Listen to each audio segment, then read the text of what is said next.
Hello, I'm Levi Melton, and I'm Jacqueline's husband. Hello, I am Daniel No, and I am a co-worker of Jacqueline. Good evening. My name is Jackie Stewart, and I am an expecting mother. I've been asked by medical professionals time and time again, are you taking your prenatals? Which led me to do research. Are prenatals actually a necessity? Today, I'm going to inform you about the history of prenatals and why doctors and researchers have concluded that taking them is not necessary. I will be citing articles with factual information written by professionals. Prenatals were introduced in the 1970s, which was less than 50 years ago, and millions of babies were born previously without the supplements that they provide, which leads me to think that they are not a necessity, and now let's talk about why. Take a look into history. Gina Venicadam Bosiat, MD, mentioned in the article, Prenatal Vitamins, a small introduction to a big pill, that vitamins were introduced in the 1970s, when some supplement companies began to add folic acid to their vitamins. The idea caught on, especially in the 1980s, when research looked at the correlation between folic acid and a developing fetus. Many women have given birth to healthy babies without prenatal vitamins. Like the article mentioned, millions of babies were born without the supplement that are in prenatals, which made me think, then why are they necessary? I wanted to research a possible study or experiment to prove that prenatals have no effect on the baby or expecting mother's health. I found that Arlene Harris wrote in the Irish Times, the Australian research involving almost 550 pregnant women published in the Journal of the American Medical Association found that there was little evidence of benefit after half of the women were given daily supplements while the others took a placebo. Later, the experiment concluded that once the pregnancies were over, the babies were tested at regular intervals until they were 7 years old. Research showed no difference between the children's general intelligence, language skills, or overall level of IQ, whether or not the mother had taken supplements while pregnant. The article also mentioned that unless you have a deficiency of iron or vitamin C, then that's why you should be taking the supplement. Lastly, the article also stated that good nutrition is the foundation of a healthy pregnancy. Next, I reviewed modern pregnancy.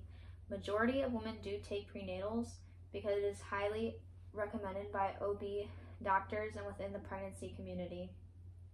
Leah Samuel wrote in Stat News that drug and therapeutics bulletins suggest that they don't make much difference in preventing complications such as premature birth, low birth weight, and stillbirth.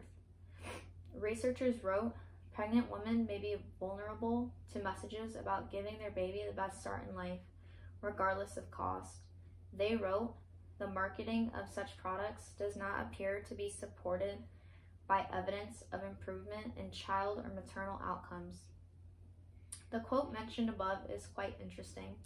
When a mother is expecting, they will do whatever is possible to make the baby healthy, even if it's out of the price range in mind.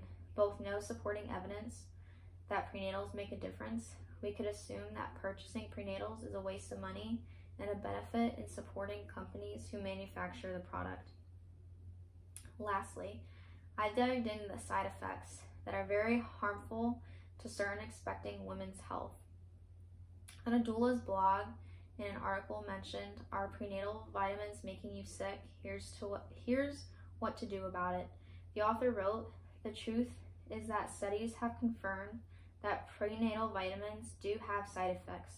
Surprisingly, but not surprisingly, neither is every prenatal vitamin made the same, nor does every woman have the same nutritional needs or deficiencies before, during, or after pregnancy. Therefore, different women need different prenatal vitamins. The manufacturers don't make many kinds of prenatals. They also have the same ingredients plus or minus iron. But if you keep a steady diet, then prenatals can give you too much of a certain vitamin, which can make you sick. A very praised vitamin is folic acid, but it's not used for anything in the body.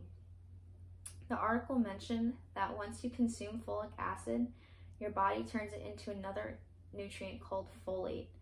This new nutrient, folate, then is used which is used in the structure of every single cell in your baby's body and your own body. But there's a big problem with that. And that problem is that 40% of people cannot change folic acid into folate at the cellular level. For these people, folic acid builds up and becomes a toxin. This problem can lead to miscarriage, and too much folic acid can also cause breast cancer. One last fact that the doula mentioned is that some vitamins are made out of synthetically created vitamins. These are simply chemicals that attempt to mimic what happens naturally in nature, which also can be made into a toxin that your body rejects. In conclusion, prenatals are not a necessity during pregnancy. The history, studies, and research prove that what I've mentioned above. Are there any questions? When did you say that prenatals were introduced? In the 1970s and 1980s. That's all. Oh. I hope that with my speech, you can decide whether you or someone else you know is expecting whether prenatals are a necessity or a waste of money or even healthy to take. Thank you.